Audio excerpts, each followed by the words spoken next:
নমস্কার, রাধারানী হেসেলে আবারও সবাইকে স্বাগত।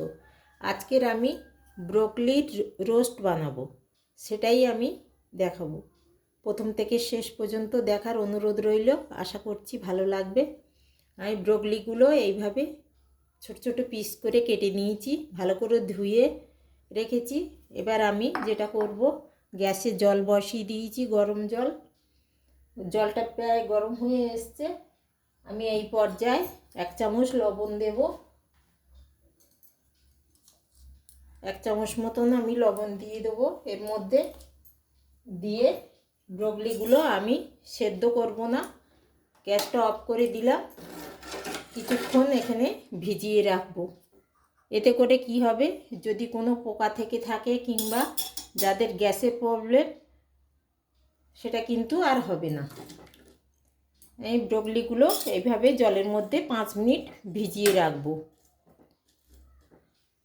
আমি মশলা হিসেবে নিয়েছি কয়েকটি কাজু বাদাম, এই 9-10টা মতন, কিছুটা চালমগজ, অল্প একটু ধনে, জিরে নিয়েছি 1 চামচ মতো, 2টো কাঁচা লঙ্কা, 1 ইঞ্চি আদা আমি ছোট ছোট পিস করে কেটে রেখেছি। এইগুলো সমস্তগুলো আমি আলাদা আলাদাভাবে বেটে নেব। আর অল্প ছোট্ট সাইজের একটা টমেটো নিয়েছি, অল্প একটু মটরশুঁটি নিয়েছি, চেরা কাঁচা লঙ্কা নিয়েছি 2টো। আর বিশেষ করে আমার রান্নায় যেটা লাগবে সেটা হচ্ছে টক দই। আমি 50 থেকে 60 গ্রাম মতন টক দই নিয়েছি। কপিটা জলে ভিজিয়ে রাখলাম কিছুক্ষণের জন্য। এবার আমি মশলাটা করে নেব। আমি কিন্তু কোনো রকম ফুটিয়ে নিচ্ছি না কিংবা সেদ্ধ করছি না, এইভাবে একটু গরম জলে দিয়ে রেখে দেবো কিছুক্ষণ।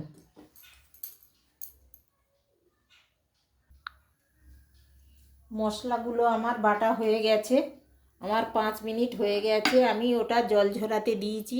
কাঁচা লঙ্কা আদা একসঙ্গে বেটে নিয়েছি, চালমগজ কাজু বাদাম বেটে নিয়েছি, আর ধনে আর জিরে একসঙ্গে বেটে নিয়েছি। এবার যেটা করব, আমি একটা বড় সাইজের বাটি নেব, নিয়ে এতে টক দইটা দিয়ে দেবো।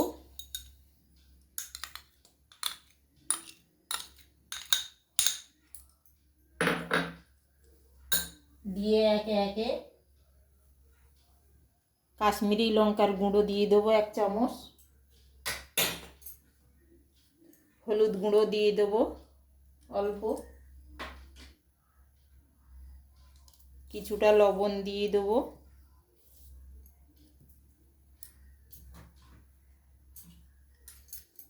খুব সুন্দর করে এগুলো একসঙ্গে আমি মিক্সড করে নেব।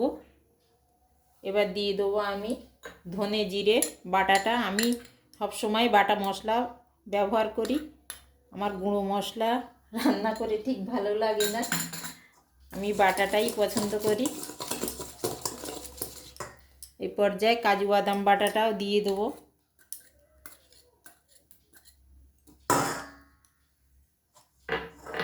দিয়ে আমি খুব ভালো করে এটা মেখে রেখে দেবো। আর কড়াই বসিয়ে দিয়েছি। আমি কিন্তু আজকে রান্নাটা পুরো সাদা তেলে করব। এই 2 টেবিল চামচ মতো সাদা তেল দিয়ে দিলাম। এবার আমি কপিগুলো ভেজে নেব। কিছুটা চিনি দিয়ে দেবো, যেহেতু টক দই আর নিরামিষ রান্না, আমার পুরো রান্নাটাই কিন্তু নিরামিষ। এখানে কোনো পেঁয়াজ রসুনের দেওয়ার নেই। রান্নাটা দেখতেও যেমন সুন্দর হয়, খেতে কিন্তু অপূর্ব লাগে। একদিনও হলেও নিরামিষের দিন এই রান্নাটা করে খেয়ে দেখবেন। এবার আমি কপিগুলো ভালো করে জল ঝরিয়ে নিয়েছি, ব্রকলিগুলো এবার আমি তেলে দিয়ে দেবো।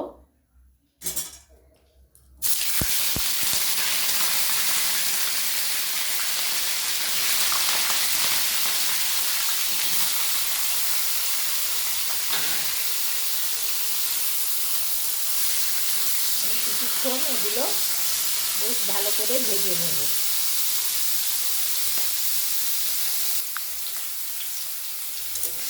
ব্রকলিগুলো ভাজা হচ্ছে। আমি এই পর্যায়ে অল্প একটু লবণ দিয়ে দেবো।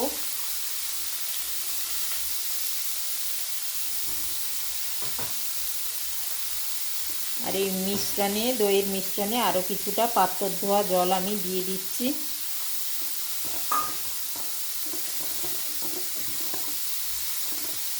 কপিগুলো আমি মিডিয়াম আঁচে খুব ভালো করে ভেজে নেব।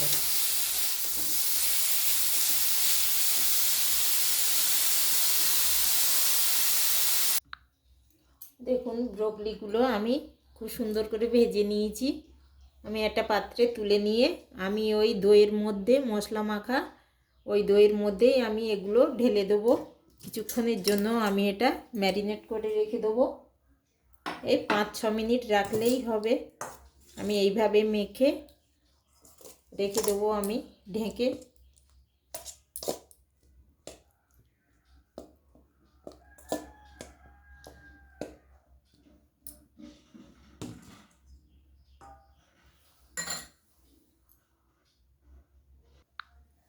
আমার 6 মিনিট মতন হয়ে গেছে।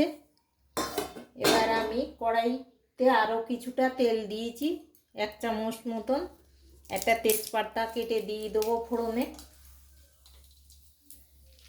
আর দেবো কয়েকটি গোলমরিচ, 2টো দারচিনির টুকরো, একটা এলাচ আর 2টো লবঙ্গ। এগুলো আমি এলাচটা একটু ফাটিয়ে দিয়েছি। আর দেবো একটু জিরে, একটু জিরে ফোড়ন দেবো। মশলাগুলো আমার বেশ সুন্দর একটা গন্ধ ছেড়েছে। এবার আমি টমেটো কুচিগুলো দিয়ে দেবো।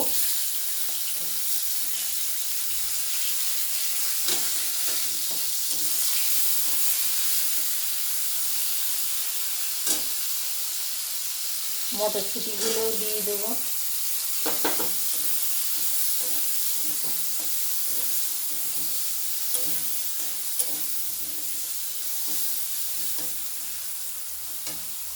এগুলো একটু ভালো করে কষিয়ে নেব। আমার আগে বলা হয়নি, এই রান্নাটা কিন্তু ফুলকপি দিয়েও খুব সুন্দর হয়।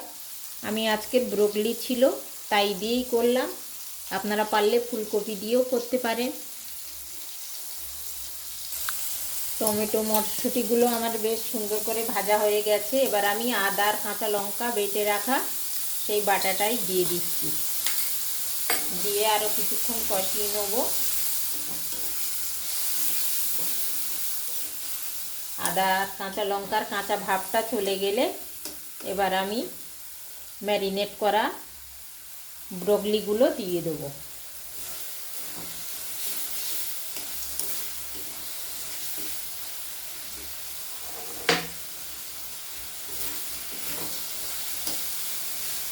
বেশ একটা ভাজা গন্ধ বেরিয়েছে।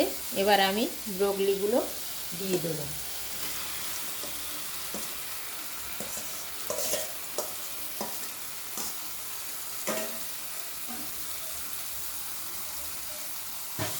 কিছুক্ষণ আমি কষিয়ে নেব।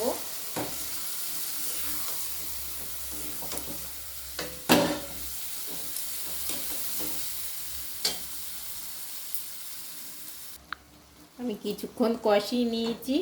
এবার আমি ওই পাত্র ধোয়া জল একটু দিয়ে দেবো। দিয়ে আমি কিছুক্ষণের জন্য এটা ঢেকে দেবো।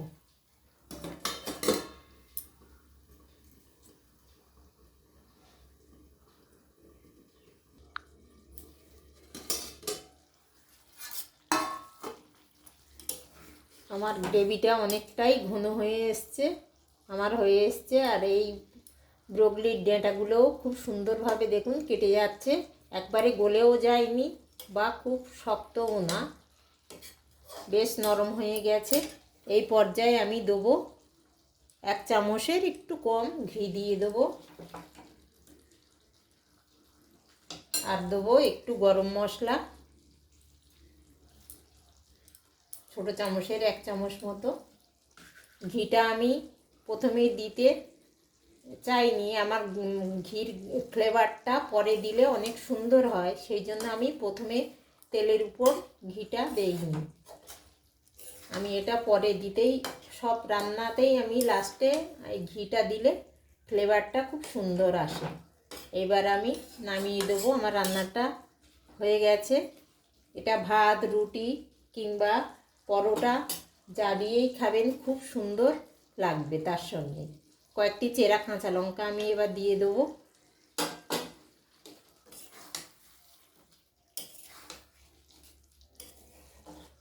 দিয়ে সামান্য একটু ঢেকে রাখবো, রেখে তারপরে আমি নামিয়ে দেবো। আমার 3 মিনিট মতন হয়ে গেছে। এবার আমি গ্যাস অফ করে দেবো, দিয়ে একটা পাত্রে ঢেলে দেবো।